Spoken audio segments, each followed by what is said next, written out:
তোমরা সবাই কেমন আছো? আশা করি তোমরা সবাই ভালো আছো, আর আমিও খুব খুব ভালো আছি। আর তোমাদের সাথে নিয়েই ব্লগটা স্টার্ট করছি। আই হোপ আজকের ব্লগটা তোমাদের ভালোই লাগবে। আজকে সত্যি সারাটা দিন খুব কাজ ছিল। কাজ বলতে মানে সরস্বতী পুজো, তো সরস্বতী পুজোর জন্যে বোঝোই তো, মানে ঘরের কাজকর্ম মানে খুবই থাকে। আমার যেখানে মানে পুজো হয় মানে সেখানে সেলাই মেশিনটা থাকে, সেইগুলো সব সরিয়ে ঘরে আনলাম। সেই জায়গাটার আবার টেবিল মানে একটা ছোট্ট টুল ছিল যেটার মধ্যে ঠাকুর রেখে পুজোটা দেওয়া হয়, মানে ব্রাহ্মণ আসবে তো সেদিন, তো পুজোর দিনই হবে, মানে সকাল সকালই পুজোটা করব। তার জন্যে সমস্ত কিছু দুদিন আগে থাকতে যদি এইসব কাজকর্মগুলো না সারি না, পুজোর দিন অত সকালে একদমই হবে না। তা যা করার এই আজকাল এই দুদিনের মধ্যেই সমস্ত কাজগুলো সমস্ত কিছুই সব সেরে রাখতে হবে। ওই জন্য সমস্ত কিছু সরিয়ে ঠাকুরের বাসনপত্র এইগুলো সব বের করলাম। এগুলো এখনও মাজা হয়নি, এটা ঠিকই, এগুলো সব বের করে রেখেছি। এইগুলো টাইম মতন আজকেই মানে রাতের দিকে মানে ঘুমানোর আগ দিয়ে মেজে রেখে দেবো। রেখে দিলে একটা দিকে মানে কাজটা একটু হালকা হলো। আর এদিকে টেবিলটাকে বের করলাম, সেটাকে মুছে, অ্যাকচুয়ালি এটা জলচকিও বলা চলে না, মানে টুল বড় কাঠের, তো এগুলো সব মুছে সব রেখে দিলাম। ওটার উপরে সমস্ত কিছু রাখলাম। তার মধ্যে আর একটা ভালো কাজ, ঠাকুরও আনা হয়ে গেছে, আজকেই আনা হচ্ছে। তো ঠাকুরটা কাগজ দিয়ে এখন মুখটা ঢাকা আছে, পুজোর দিনই মুখটা খোলা হবে, তো ওর জন্যে। আর বাসনপত্রগুলো সমস্ত কিছু বের করেছি, তো ওইগুলো মাজা হয়নি, ওইগুলো মাজবো কখন, একদম মানে রাতে ঘুমানোর আগ দিয়ে তখন মেজে একদম মিশের মধ্যে পেপার বিছিয়ে রেখে দেবো।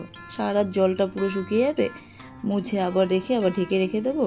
আর পুজোর দিন সকালবেলা তখন আবার তোমার বাসন ধুয়ে ফল টল এগুলো সব কাটার জন্যে তখন হয়তো বের করলাম। তার মানে কি এইসব জিনিসগুলো হয়তো ধুয়ে সব কিছুই ধুয়ে রেখে দিলে কি আবার একটা ধুলো পড়ে যায়, তো এই জন্য তখন এই দুদিন আগে একটু মেজে ঠেজে পরিষ্কার হয়ে গেল। তারপরে পরে সেটাকে আবার বের করে আবার ব্যবহার করলাম। তো এই সমস্ত কাজগুলো ছিল। তো এই সমস্ত, তার মধ্যে দেখো ডেলি জামা কাপড় এগুলো তো ধোয়া কাচা এগুলো তো আছেই। তার মধ্যে ম্যাটে ছেলে আবার স্কুলে গেছিলো, ওই এসে আবার একটু শুয়েছিল, তো এগুলো আর কিছু গুছানো হয়নি। তো আমি কম্বল টম্বলগুলো এগুলো সমস্ত কিছু বাকি ছিল, তাই সারাদিন বাদে একটুখানি মানে রেস্টের মধ্যেই ছিলাম, মানে সারাদিন কাজকর্ম করেছি আর ভালো লাগছিল না। তারপরে একটু টাইম পেয়েছি, তখন যে না, তা সত্যি কথা বলতে সকালে যে ওই টাইমটা যে আমি ব্লগ করব সেই সময়টা মানে সেই মুহূর্তটাও ছিল না। পরপর একদম রুটিন বাই রুটিন মানে কাজ। আর আমি কি যে কোনো কাজ করার আগে না ভেবে রাখি কোনটা, একদমই টাইম পাইনি। সকালবেলা যেরকম ব্রেকফাস্ট লুচি করেছিলাম আর কড়াইশুঁটি আলু দিয়ে তরকারি করেছিলাম, তো এটাই হলো সকালে ব্রেকফাস্ট ছিল। আর এমনি দুপুরের দিকে হলো রান্না ছিল, দুপুরের দিকে রান্নাটা করিনি, একেবারে হলো সকাল। আর এইটা দেখতে পাচ্ছ ছোট্ট গোপাল সোনা, কথা বলতে বলতে মাঝখানেই বললাম, এটা হলো আমার ছেলের ফেভারিট মানে গোপাল। আমার ঘরে তো বড় গোপাল আছে, আর ওই টুপি ওর হলো পোশাক এগুলো টোটালটাই গতকাল এগুলো সব হাতে আমি তৈরি করেছি উলের। আমি যখন মানে কি বলবো, ছোট ছোট জিনিস না যখন টাইম পাই তখন আমি করি কাজগুলো, বসে থাকি না। গতকাল ওইটা বানিয়েছি, তো আজকে ওটা পুড়িয়েছি দুপুরের দিকে। আর আজকে তো সারাদিন কি বললাম, সকাল থেকে একদম টাইম পাইনি, একদম ঘুম থেকে ওঠার পরপরই একদম কাজ, মানে কোনটা তো একটু ঘুম থেকে উঠে আগে কি করি, সবার ফার্স্টে আমার বাইরে যাই, বাইরে ঠাকুর প্রণাম করে, ঘরের ঠাকুর প্রণাম করি, বাইরে সূর্য ঠাকুর প্রণাম করে, আগে পাখিদের সবথেকে বেশি ভালো লাগে কি পাখিদের ডাক সকালবেলায় ওদের। আর পাখির আমার বদ্যি পাখি যেরকম আছে, ওদের হলো ঝালট মানে চটটাকে খুলে দিই, যেহেতু হাওয়ার জন্য চটটা দিয়ে রাখি, তারপরে পায়রাদের খেতে দিই। আর পায়রা সবথেকে বেশি ভালো লাগে কি মুহূর্তটা, সব ঝাঁক বেঁধে আসে না সকালবেলা, ওই দৃশ্যটা সত্যি খুব ভালো লাগে। পাখিদের ডাকটা ভীষণ ভালো লাগে ওদের।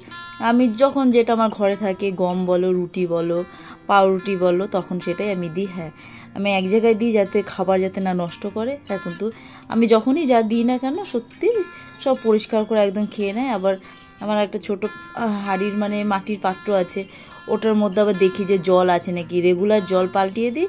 আবার কোনো সময় হয়তো জল থাকলে তখন হয়তো জলটা পাল্টায় না, হয়তো পরে বেলার দিকে হয়তো দিই, কারণ ওরাও যাতে পাখিরা এসে জল খেতে পারে। আর বিশেষ করে এই শীতকাল বলে জলটা কম লাগে, তা ওই খাবারগুলো থাকে, তো ওইটা আবার ধুয়ে আবার নতুন করে জল পাল্টিয়ে দিই। গরমকালে জলটা আবার 2-3 বার লাগে, অনেক সময় ওরা জল খেতে গিয়ে পা দিয়ে ফেলে দেয় এইসব জিনিসগুলো।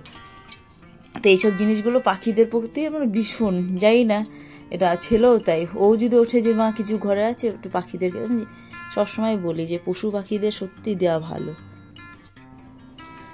তারপরে তো সকালে বাইরের সমস্ত কিছু মানে কাজ সেরে তারপরে ঘরের যেটা বললাম যে একটুও টাইম পাইনি, মানে কোনটা থেকে কোনটা করবো, তার মধ্যে আজকে ছেলেও স্কুলে গিয়েছিলো, তো একবারে ব্রেকফাস্ট করে দুপুরের রান্নাটাও সকালের দিকেই করে নিয়েছিলাম বলে মানে রক্ষে, মানে টাইম পাইনি তো, মানে পরপর ঘরের, আর দেখবে ঘরের কোনো পুজো অর্চনা এগুলো কিছু যদি হয় না তখন ঘরের কাজ সত্যি খুব বাড়ে, কেননা জিনিসপত্র এখানকার জিনিস ওইখানে সমস্ত কিছু বের করার, জিনিসটা গুছিয়ে রাখা, তারপরে কি অনেক দিন ধরে না আলমারিটাও পরিষ্কার করা হয় না, মোছা হয় না, সব থেকে অন্য হয়তো কাজগুলো করা, ঘরের কাজ তো কম থাকে না, মানে এইদিকে ধরো ওই টেডি পেয়ারগুলো ছিল, এইগুলো এর আগের ইসে সব পরিষ্কার করে ধোয়া ঠোয়া হয়েছে, তার আজকে সমস্ত কিছু ঝাড়া ঠাড়া হয়েছে, তো মানে সব খাটের তলা ধরো জিনিসপত্রগুলো যেরকম ছিল সেসব জিনিসগুলো বের করা, তারপরে যে সব জিনিস সরিয়ে রাখা, এখানকার জিনিস ওইখানে রাখা, তা বলছি না আলমারিটাও পরিষ্কার, এই ফাঁকে আলমারিটাও পরিষ্কার করে নিলাম।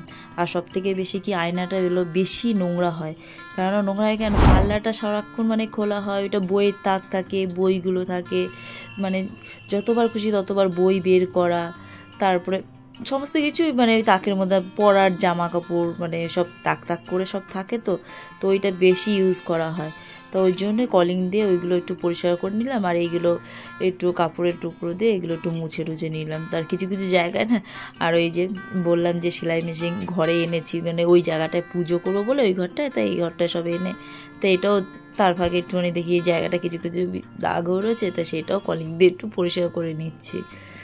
আমি কেবল কোথাও কোনো কিছু একটু থাকলে না নোংরা সেটা পরিষ্কার করে, হ্যাঁ অনেক সময় কী হয় বলো তো, পরিষ্কার করতে টাইম পায় না, হয়তো কাজের চাপ হোক, প্রেশার হোক, যে কোনো কিছুই হোক, তখন হয়তো হয় না, সেই জিনিসটা হয়তো পরে করি, মানে যখন আমি মানে যতটা পারি ততটা আমি করি, তার মধ্যে দেখো রান্না বান্না কাজকর্ম সমস্ত কিছু সব দিক দিয়ে আমার করতে হয় এক হাতে, আর আমি নিজের হাতেই করতে সত্যিই বেশি ভালোবাসি।